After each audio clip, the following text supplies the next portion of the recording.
What's up, guys? My name's Kalesko.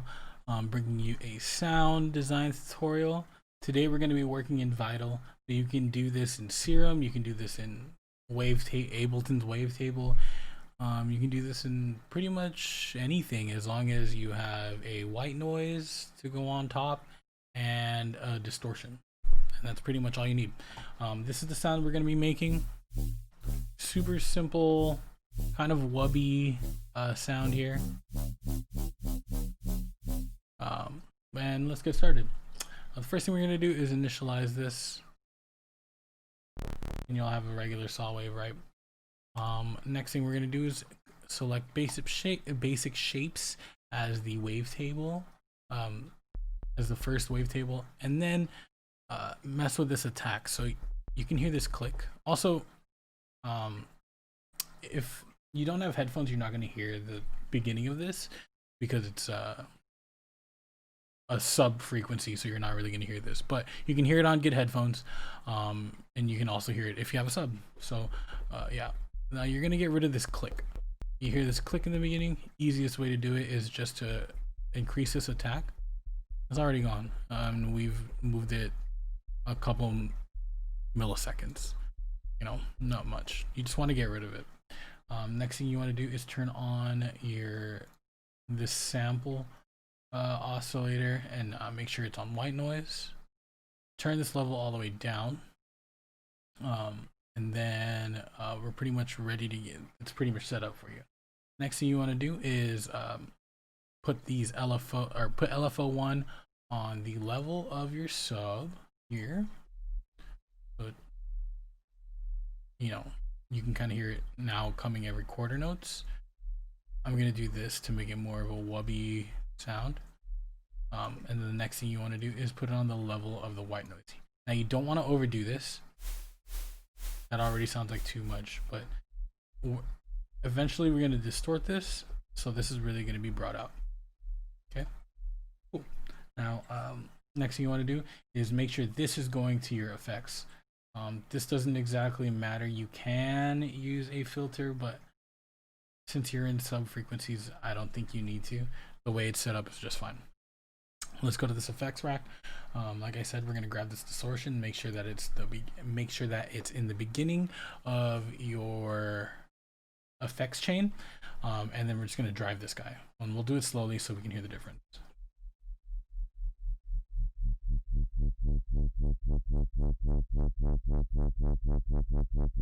Now if we take out the, oh, there it is. Yeah, eventually you're gonna have to mess with the level of your white noise to kind of control how much of that harsher high-end frequency you want to be heard. If you want a lot, you can do that. That's a lot to me, so we're just gonna keep it here or something like that. All right, okay. Next thing you want to do is, at least for me, actually, this is good to go if you want to use it this way. Also, I should mention, this kind of sound only sounds good in soft clip. Any other distortions might be a little too much, and we'll start distorting the low end too much, and then it's gonna kind of sound messy. Next thing you want to do is, and next thing I want to highlight is this chorus effect. One of the best choruses in a software synth that and a software plugin that I've ever come across. So good job, Matt. So right now it's at 16 voices. You can see this nice little display showing you, you know, the width of everything. In my opinion, that's too much, right? Let's turn this down a little bit. That's a little too much. I hear phasing, things like that. So all you got to do is take this down. We'll do it 4 voices. Does it go lower than 4? No, just 4. All right, cool. So now we got a little bit of width, and then we still have, you know, the strength in the low end and width in the high end. And I'll show that in an EQ in a second. Next thing you want to do is, if you want, take this compressor. I like the multi-band mode just because you can kind of control more, but this is a little more of that OTT sound that is kind of overused, so you kind of want to use it sparingly. Oh yeah, I forgot to mention, If you want everything to kind of follow this same shape here, I suggest putting everything on this LFO1. Right, so we got it on the drive. We'll do it on this mix knob, and we'll do it on this mix knob, and we'll just kind of adjust these accordingly. So I would like more high end, or I'm sorry, low end. So let's get it there. This kind of seems a little too harsh. Maybe this is going too much. Yeah, there you go. That sounds a little more controlled. Next thing you want to do, completely optional, is throw a comb filter. I like to do this on a lot of my sounds just to kind of give it a little more character. And I am not a fan of these little things. I prefer the knobs. That's where Serum's kind of got this thing beat, but otherwise, really good synth. Anyway, when it comes to comb filters, you want to make sure there is a sweet spot in like every sound. So you just want to actually comb through this. See, that's too much. You'll hear it's distorting now a little in a funky way in the high end, and you're getting rid of low end. So that sounds good right there. It's not much, but it's enough to make the slightest amount of difference.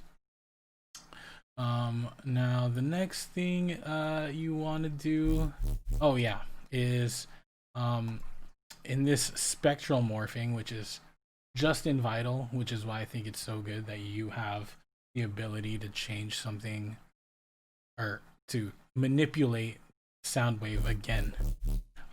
The best one I found for this one was formant scale. Once again, you can just route this to LFO1, and now you got this like FM soundy wub. If you don't want to do it so much, you can pull that back, or just kind of mess with the LFO of this one. You can be a little more, you have a little more of leeway. Since it's just a sine wave. If you got a really crazy wave here, this formant scale is going to make things go nuts. But that's pretty much a sound there. And to put it into context, let's just bring in a bunch of drum loops here, just so that we can put it into a song. I just chose this one. I don't know what it sounds like.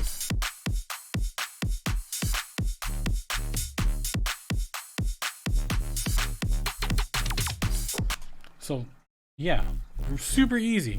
Just threw it in there, and that's an idea right there if you want it to be.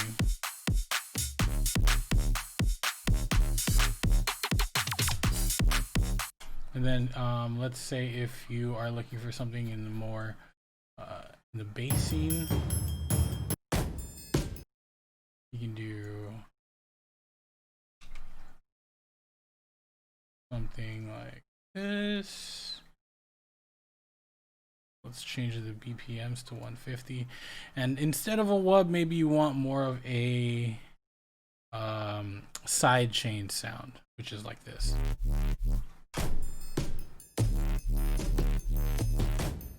Or a plucky one, you can change it here, and then change the timing of the frequency to faster if you want to. Let's loop this so that you guys can have an idea. Oh shoot. If you're gonna do this, you might want to put on sync.